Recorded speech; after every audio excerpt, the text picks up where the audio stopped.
Buenas tardes, mi nombre es Rubén Ruiz, estudiante de del segundo año con la cátedra Derecho Romano 2 de la Universidad Nacional Experimental de los Llanos Occidentales Ezequiel Zamora.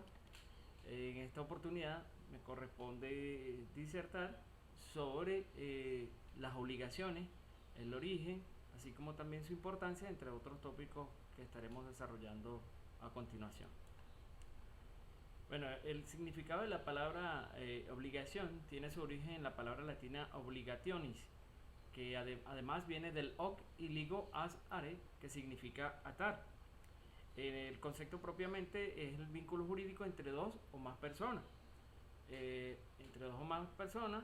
dentro de las cuales están facultadas para exigir de otra u otras el cumplimiento de una determinada cosa y o conducta, es decir, de dar, prestar o hacer algo. Según la fuente de las obligaciones pueden definirse en A, contractuales, eh, delictuales, cuasi contractuales y cuasi delictuales. En ese mismo orden de ideas, el origen también se remonta a la antigüedad. Tanto el contrato como el delito tenían como rasgo común el origen en la obligación propiamente. En el caso del delito, la obligación se distingue en etapas. La primera de ellas va de la venganza privada, es decir, que es la época más arcaica, ya que se practicaba la venganza privada, lo cual no tenía limitaciones por parte de la víctima. En la segunda etapa, bueno, es la ley conocida como la ley de talión, donde la venganza de la víctima tenía que ser proporcional a la defensa realizada. En este sentido, también podemos encontrar que en la tercera etapa es la composición voluntaria, es decir, que era un acuerdo privado entre el autor y el daño del daño de la víctima, y luego se hacía la entrega de una compensación pecuniaria como pena, a cambio de la pena. Asimismo, en la cuarta etapa tenemos que básicamente la composición legal. Es decir, la ley establece una tasación por daño causado, estableciéndose la cuantía de las penas pecuniarias. Seguidamente eran consideradas, según la ley Poetelia Papiria, como prohíbe la prisión y el encadenamiento, la muerte, la venta del deudor, y hace posible parte de este el pago en especie o en trabajo. También tenemos el bonorum vedictio, que consistía en el embargo de los bienes del deudor, el beneficium de competencia, que los acreedores atacaban al patrimonio del deudor. Este solicitaba de alguna manera un mínimo vital para subsistir él y su respectiva familia. El acreedor, como primer elemento, es el sujeto activo, donde puede haber uno o varios inclusive.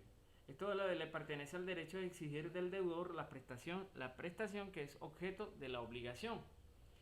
No obstante, el deudor es el sujeto pasivo, es decir, que puede existir uno o varios. Es la persona que está obligada a responder al acreedor del objeto de la obligación. Por su parte, está un objeto, donde se le considera que es el acto que el deudor debe realizar en provecho del acreedor. Los jurisconsultos romanos lo llaman facere, entre comillas, lo que comprende una abstención.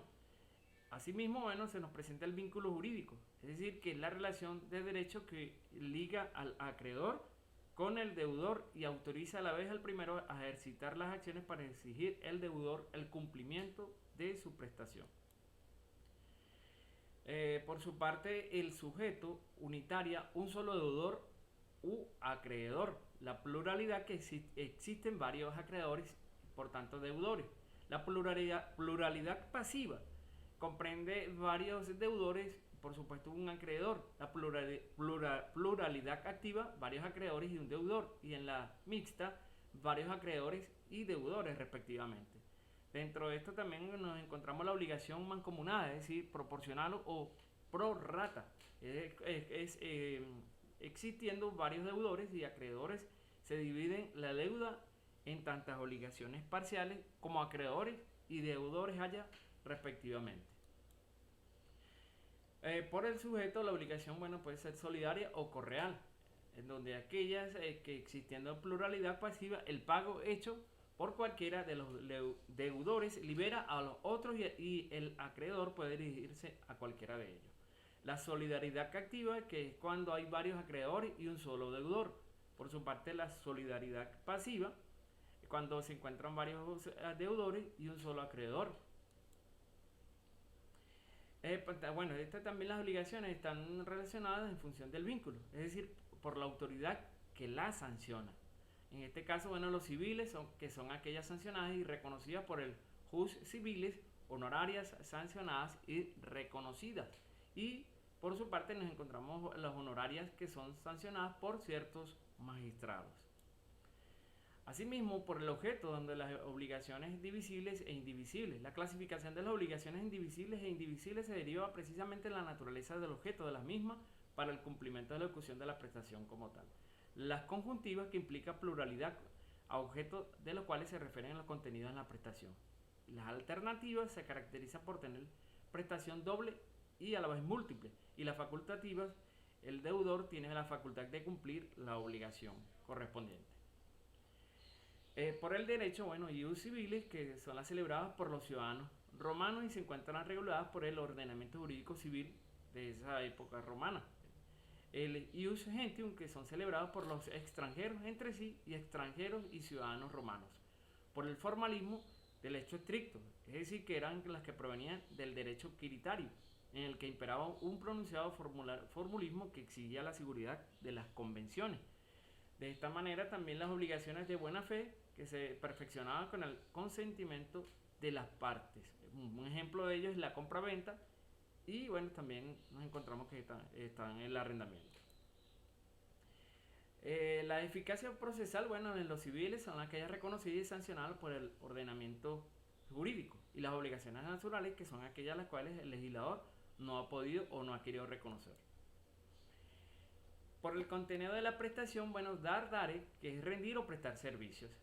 El hacer, facere, todo acto que implique observar un determinado comportamiento, y el prestar, para estare, que es responder de algo o garantizar algo.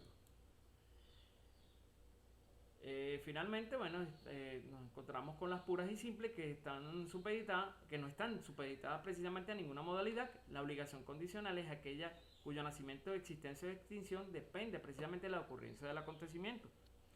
La condición extintiva o resolutoria, en tanto a su extinción, es extintiva a la obligación a término, que es la exigibilidad o extinción. La obligación en término o plazo suspensivo, la exigibilidad de la obligación. La obligación de un término o plazo extintivo va en función de la afectación a un plazo extintivo o resolutorio.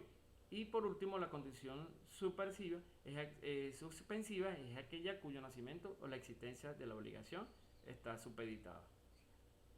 Y bueno, con esto damos por finalizada la exposición, que tuvo que ver con todo lo que es las obligaciones, el origen, sus etapas y por supuesto las clasificaciones que se sucedían en la época romana, a propósito de esta exposición correspondiente al módulo 3 de los elementos de las obligaciones.